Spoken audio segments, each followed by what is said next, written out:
has the list of the sponsors, about 400. Let the government go after those people. The moment government goes after those people, they go on with sophisticated weapons.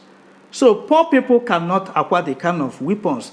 Our police don't even have the kind of weapons they have. So they're being sponsored by some powerful individuals in government and other places.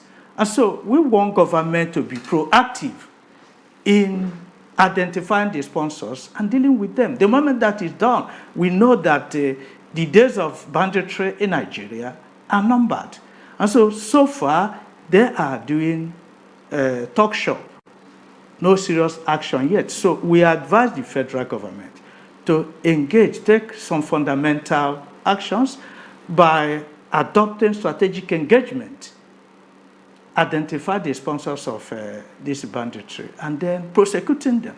The moment that begins, I don't think America will go beyond what they have said.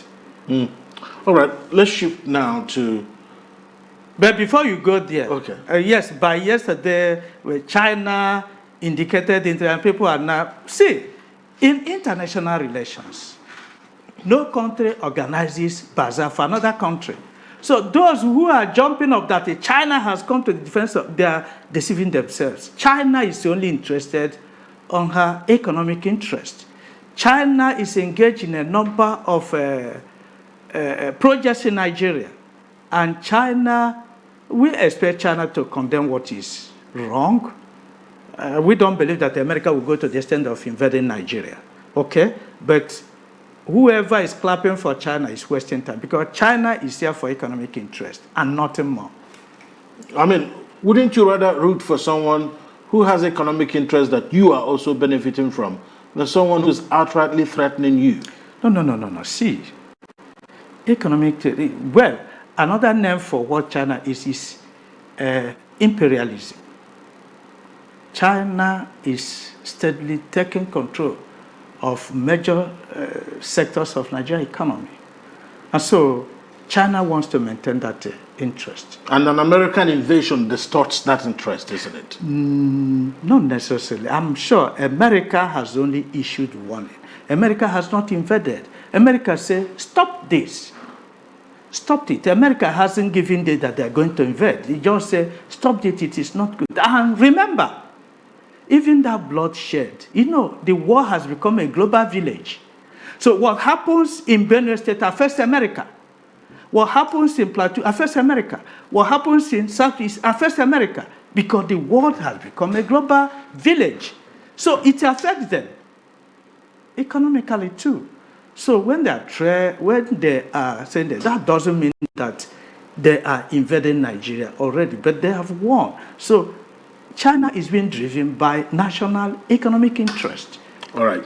So let's head to what is going on in the PDP. How do you assess the current state of the People's Democratic Party? What do you think are the factors that have contributed to what a lot of people are now describing as the implosion of the PDP? Well, I think PDP is in a chessboard of imperialism and what we may call that is multifaceted factors. One is that in Nigeria, political parties lack ideology. So you see that you cannot fundamentally distinguish APC from PDP and the rest of others. So politicians are being guided by personal and parochial interest. And that's why you see them jumping from one party to another one, regardless of the people who gave them mandate. So what is happening in PDP is a height of deceit among politicians and their insincerity. You see, for example, some people are in PDP and other parties. They don't want to let go. And so some people are being used as tools to destabilize major opposition parties. And for them, So long as business is on, they will continue to do that. And PDP itself hasn't been fair to all the parties. You remember in 2023, PDP refused to obey its own constitution, which recognizes zoning system between the North and South. And not only their constitution, you know that Section 14, subsection 3 of the 1999 Constitution provide for federal character. So it's another name for zoning. PDP failed to do it because it's supposed to zone that presidency to the South. And so because of that, that is the genesis of the problem PDP is having today. PDP wasn't fair to Southeast, to the South.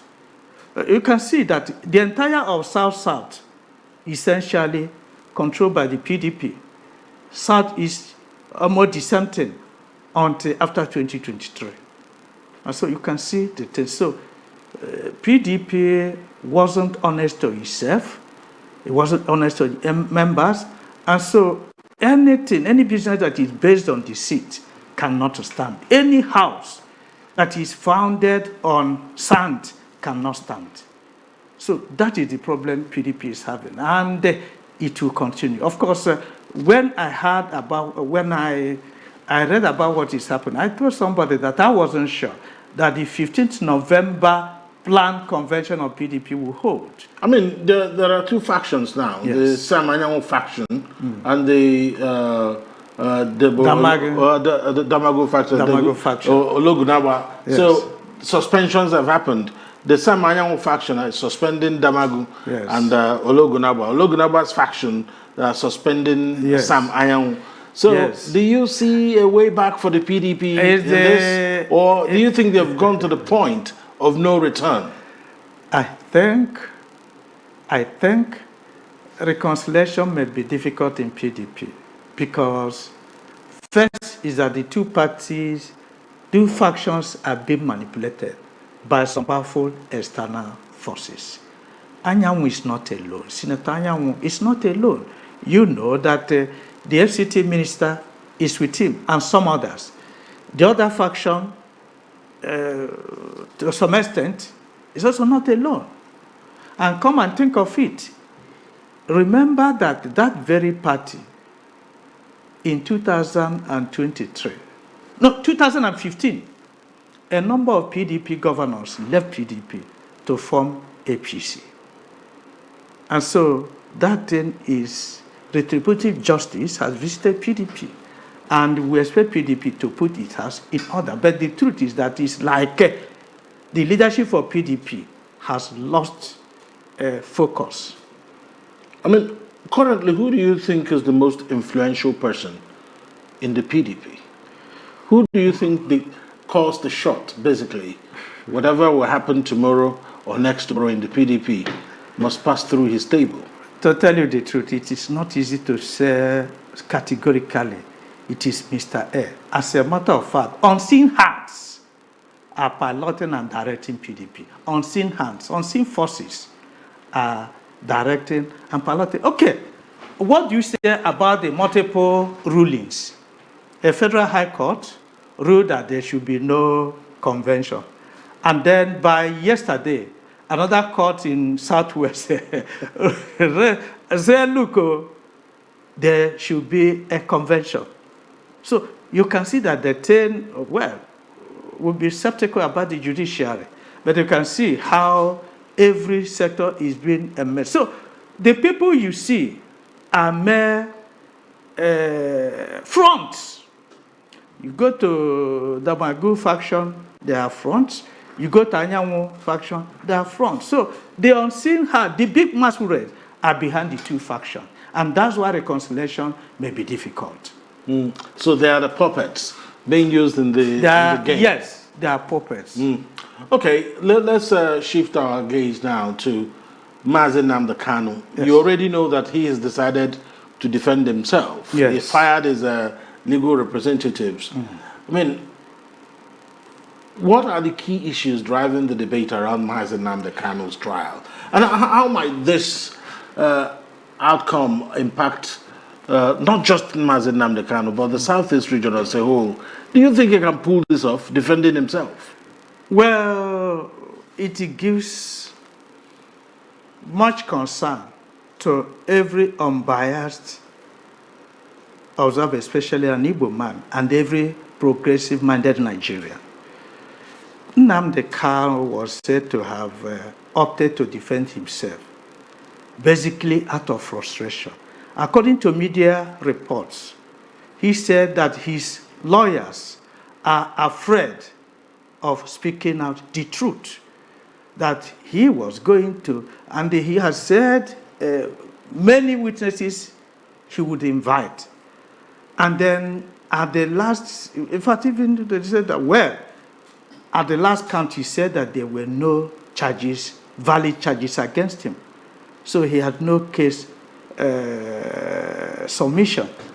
Now, if you look at it, in a way, Nnamdi Kanu, to some extent, is right.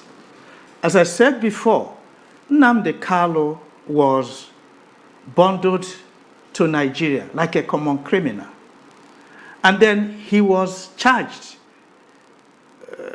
15 charges, terrorism charges, against him before Justice Binta Nyako. And now, that federal court discharged him of 8 of the 15 charges. Then he appealed against that thing. And then, Court of Appeal, 3 justices unanimously discharged and acquitted him of the remaining 7 charges and said that Nnamdi Kanu has no case to answer. Now, by the time that appeal court said that Nnamdi Kanu has no case to answer, we expected the federal government to bear its own court. Federal government didn't say so. Federal government said that they will appeal against the thing. They kept Nnamdi Kanu for over 6-7 months before eventually appealing. And today, we are yet to know the substantial, if the appeal court unanimously said that he has no case to answer, on what basis is government, and government says, we've pleaded with Mr. President to look for political solution. They said no, that they want the judicial cause to be exhausted. If they actually wanted judicial cause to be exhausted, why has federal government refused to bear court ruling? What is the guarantee that they will obey the next ruling? And so, to that extent, Nnamdi Kanu is right. But on the other hand, by sacking his lawyers, I feel, because this is sensitive, these are sensitive matters, charges, and so forth. I would have preferred that his team of lawyers, led by Kanu Agabi, has continued to defend him. So it would have been better, no matter what happened. So Kanu Agabi and his team are eminently qualified to defend him. I don't believe that it's better for him to defend himself. So, I mean, where does this leave the calls for the release of Mazi Nnamdi Kanu? Well, because recently, Aloy Ejimako is calling on the federal government to, that's of course Mazi Nnamdi Kanu's special counselor, that of IPOB, is calling for a political settlement to the Nnamdi Kanu matter. Do you believe that the only way out of this is an out-of-court settlement, a political solution? Even judicial solution has actually resolved itself. If the federal government obeys the ruling of the appeal court, federal government should discharge Nnamdi. I want to give you a case in point. Federal government had issue with TIASO. And federal government went and secured an injunction asking ASU to return to classroom before the negotiation continues. And they insisted, ASU obeyed. So this time we're asking federal government to bear the ruling of Court of Appeal. So if you say that you want judicial resolution, obey the judgment of Court of Appeal and release Nnamdi Kanu. If you find it difficult to release him, Yes, the alternative is political solution. Grant him administrative bail. Let him go and treat himself, and then let him come from home. So you know that you're fair to him. Let me give you another example. When Chief Ralph Wazirike was arrested, the leader of MASOB, I think that was under Obasanjo administration. Some Igbo leaders approached Mr. President. Said, Mr. President, please, we want political solution. Grant him bail, let him come from home. And he okayed that. He was granted bail. And eventually, Ralph Wazirike was discharged. Has he made heaven to fall? So people said that if Nnamdi Kanu is released, his security risk, I don't believe so. Let them, if they want judicial solution, let them obey the judgment of Court of Appeal and release him. The court said that Nnamdi Kanu has no case to answer. Appeal court said that Nnamdi Kanu has no case to answer. And so he cited appeal court. We're not talking of federal high court. Appeal court, 3-man unanimous ruling, said that Nnamdi Kanu has no case to answer. Another federal court in Afia ruled that Nnamdi Kanu has no case to answer, and even awarded costs against the federal government. And the Supreme Court in Kenya ruled that the Kenyan government should be blamed for even taking part in this, and that the Kenyan government should pay compensation to Nnamdi Kanu. So the world is has become a global village. And so we don't want the federal government to see as being impunity. That is a certain impunity when it comes to fundamental human rights. Let Nnamdi Kanu, especially now that his lawyers said that the young man is sick, let them allow him to go and have good medical attention to himself. And then grant him administrative bail. Let him come from home. If they don't want to obey court, what is the guarantee that the other one will be obeyed? So that's why his lawyers say, if it is political solution you want, we are up for it. So whichever way, let Nnamdi Kanu be released. That is the solution. All right. We'll take a break here on the Eastern Eye. When we return, we will find out exactly how the defections and the land may be affecting the polity and the governance. Plus, of course, where will the new state in the Southeast be? Join us after the break.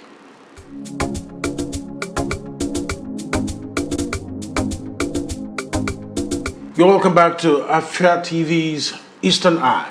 My name is Alex Ogbodo. Tonight, we're taking a look at various things, but now let's zero in on the issues around creation of states. The Southeast Nigeria has been clamoring for an additional state. And finally, the House of Assembly Joint Committee on the review of the 1999 Constitution is saying, well, that the Southeast should have one state. Well, that's dependent on a lot of things. The National Assembly passing it, and the Houses of Assembly across the country also agreeing with it. But let's come to the facts here. There are a number of proposals before the National Assembly. You have Adada State proposal, you have Etiti State proposal, and you have Aba State proposal. And on the flanks of that, you have the Anioma State proposal, which is being championed by Senator Ned Nwoko. If you look around, it looks like the Anioma State proposal has more momentum than the others. So tell us what you think about the situation.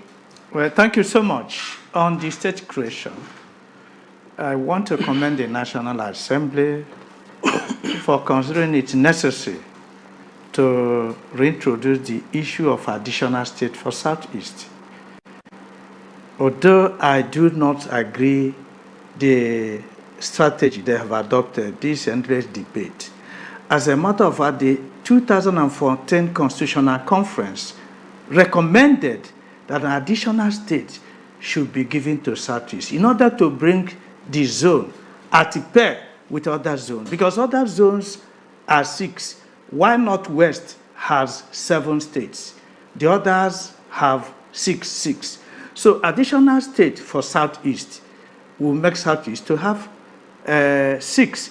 And you see, because of that, Southeast is being underrepresented at every, if you go to the Senate, why others have minimum of 18 senators representing them, why 21 senators represent Northwest, only 15 represent Southeast. And so it is important to, in order to give Southeast a sense of belonging, Southeast deserves additional state. But this in the National Assembly constitutional amendment is a long process. I would have advised the executive, the presidency, to dust the 2014 conference report and send it to the National Assembly as an executive bill. Because the process they're taking now is like you want to go to Lagos, you first go to Abuja or Sokoto and start going down. Because this process now, first the committee will recommend it to the General House. From there, the debate and, Nigeria, primordial considerations will come in. After that, you still send it to the various state assemblies. It requires 2/3 support by the various state assemblies. Do you understand? So it means that 24 state assemblies, minimum of 24, will support it. You now send it to Mr. President. So it's a long process. So eventually, it will be a jamboree. So the best thing, if they are sincere about giving Southeast additional states, let them go straight to the Constitutional Conference and begin the implementation. It doesn't mean that all the parts of all the provision will be implemented at the center, but that area could be implemented. Now, the second leg, the issue of Anioma. Anioma people are Igbos, and we shall be happy if they are given a state. But that state should not be to make up of that Southeast, because if you create an Anioma state and call it part of Southeast, you are still cheating the Southeast. Southeast is still 15. So I will support the creation of an Anioma state, but it should remain in South-South. Let them get our shares from there. You don't use it to make up that of Southeast, but they deserve to have a state. But that state should be in South-South. Southeast requires 6 additional states to bring it at par. Okay? Now the issue of where it will come from, as an Igbo man, I don't fundamentally mind where it will come from. My concern is if it is Southeast, any part of Southeast, additional state, provided we have the, but if we want to be fair to the entire state, equity state is number one. Because, yes, a TT state, where you take some local government from Imo, you take some from Abia, you take some from Anambra, you take some from Ebonyi, you take some from Enugu. So that ATT state is most popular and ideal because it will represent every part of Southeast. But is the reason why the Southeast needs one more state, is it for every single person in the Southeast to be happy? Let me throw your mind back. Yes. When the states were created in the past, when Gowon created the states and we had East Central states, and then later we had Anambra and Imo. Not every single person in Anambra and Imo were happy to be in any of those states. Yes. Is this about everyone being happy, or is this about national equity? Well, it is more of, that if it were when revenue sharing was based on derivation, you won't have every part of the country lobbying for a state. It's because we are sleeping. We struggle to share the small money that comes into the federation account. That's why you have the scramble for states. So now, yes, when you know that even when Gowon divided Nigeria into 12 states, dividing former Eastern region into 3, that Ojukwu refused to accept it, and some others. Do you understand? But today, because of allocation, every person wants to turn into a state. So the issue of whether, and ordinarily, the essence of having more states is to bring development closer to the grassroots. So if people see it like that, I don't see the All right. thing. So now, let's talk about the Ada proposal. Yes. The proponents of Ada state are saying that they are ready to go. This is a plug-and-play proposal.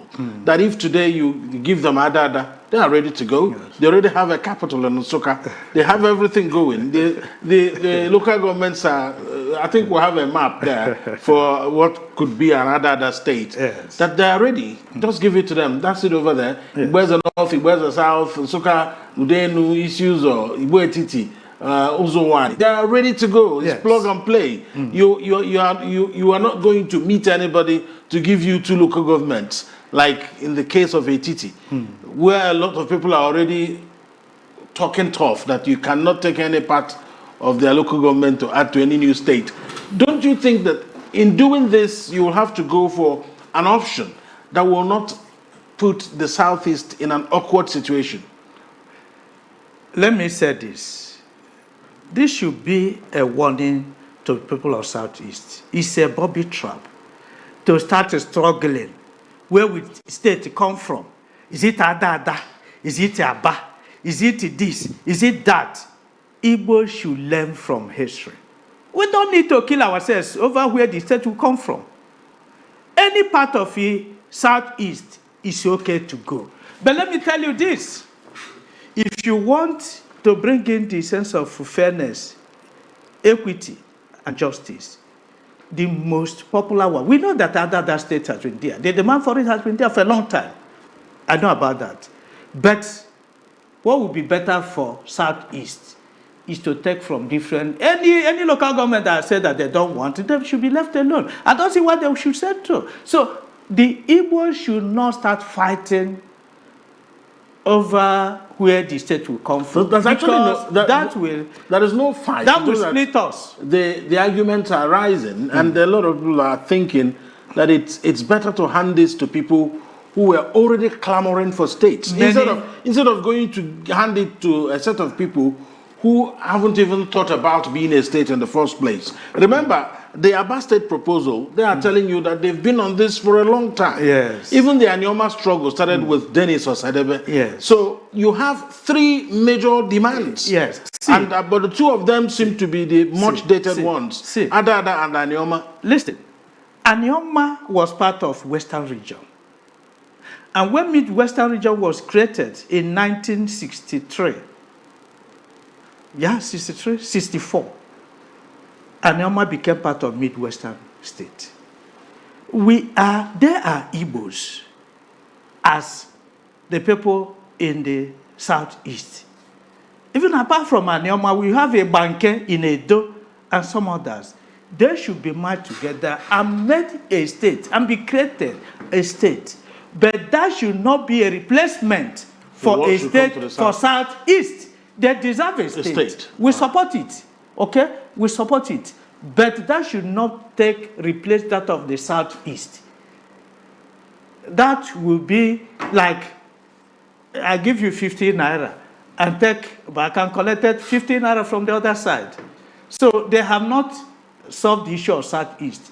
If you create an Anyoma and say it's part of Southeast. No, we want an Anyoma to be created so that they can work on their own, but not as a replacement for that of Southeast. Southeast deserves a state.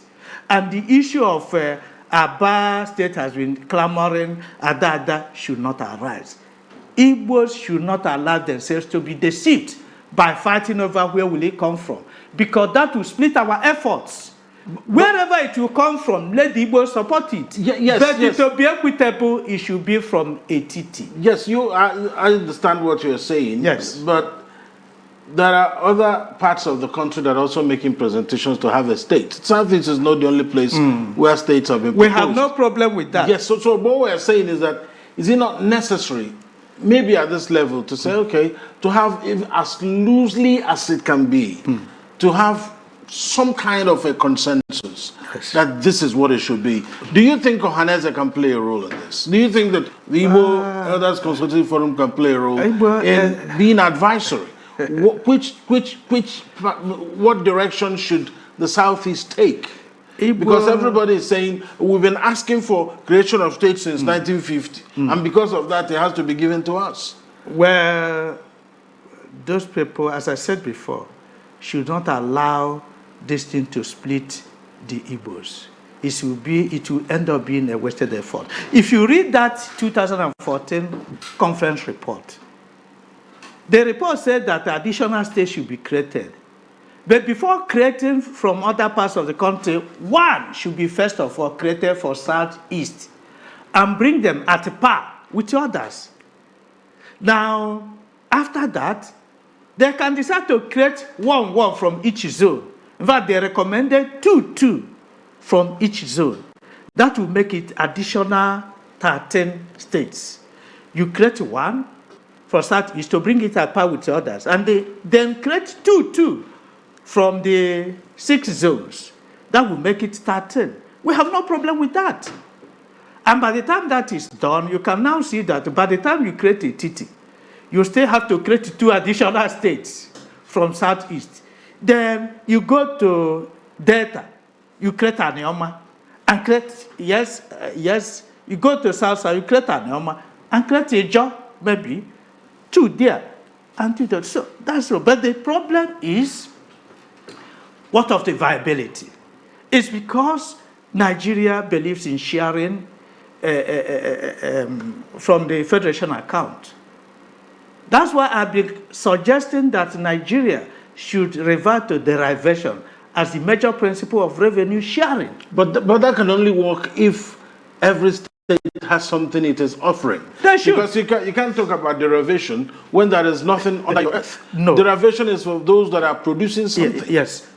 Derivation will not go alone. We've said that Nigerian federalism is the only federalism in the world where the federal government has 68 items under the exclusive list. That is why every person is running helter and skelter, looking for Mr. President. The Nigerian president is the most powerful in terms of the quantum of power given to him. 68 items under exclusive list. So, yes, we can unbundle this exclusive list and return between 8 and 5 under the exclusive list, and then devolve power to the center so that people should control the resources within their base and then pay tax to the central government. All right, we have about 6.5 minutes to go on the program. Let's talk about defections. The APC seem to be flying high. They're in cloud 9. Their legs are not touching the ground. Yes. It looks like they're on their way to the moon. Yes. Let's take a listen at Governor Doyodiri of Bayelsa State, who just defected. By the way, Governor Doyodiri is a second-term governor. He is not running for governor again in 2027.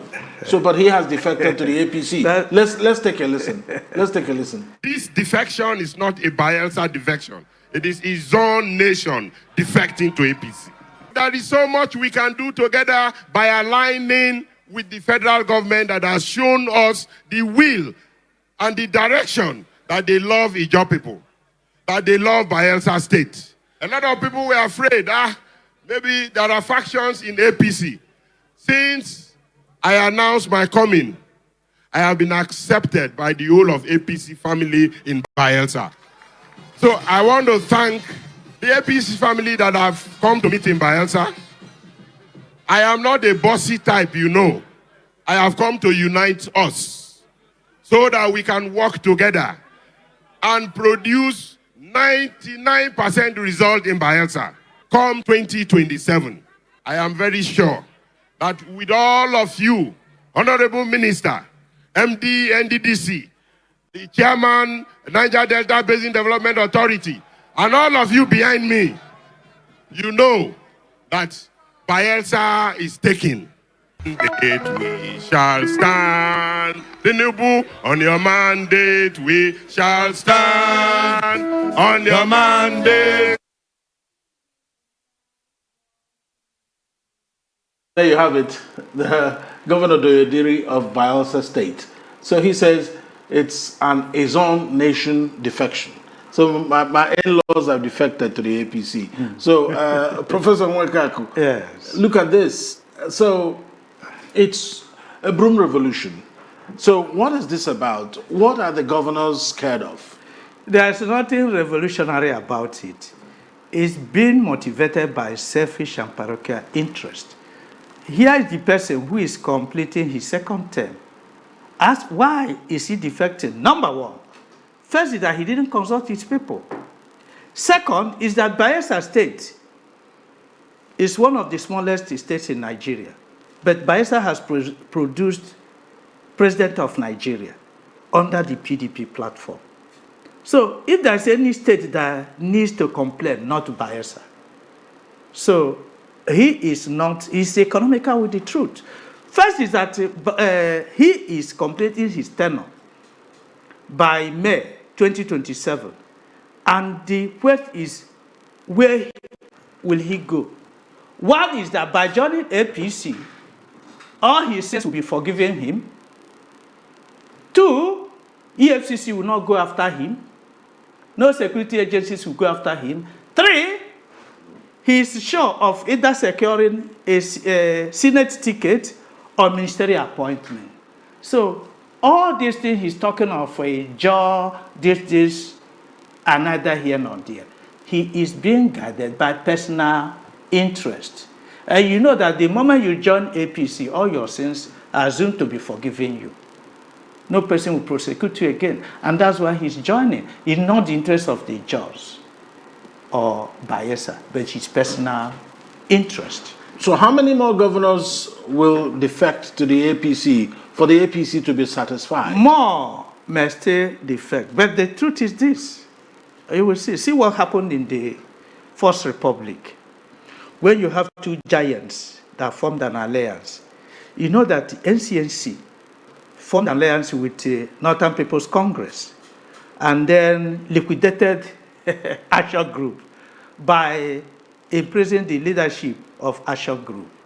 Now, the moment they settled that, you see there was implosion. The two of them started fighting. See again, 1979, the same thing repeated. You see that MPN formed an alliance with the Nigerian People's Party. And then, after that, after 2 years, they started fighting. So I can tell you that all these people rushing to APC, you see the implosion that will happen. So it is not, there's nothing revolutionary. You think the center will be too heavy at a point? It will be too heavy. Already things are happening. Look at Enugu, for instance. So we also know that what is happening in the opposition camp is giving vent to their decampment.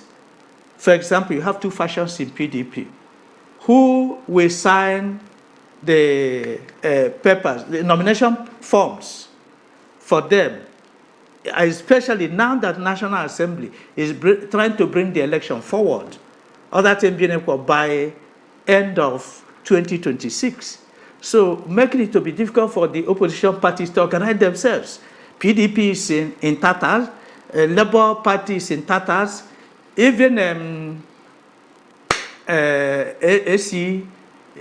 ADC is also having problems. So the truth is that the opposition parties have been disorganized. And so many politicians, where they are sure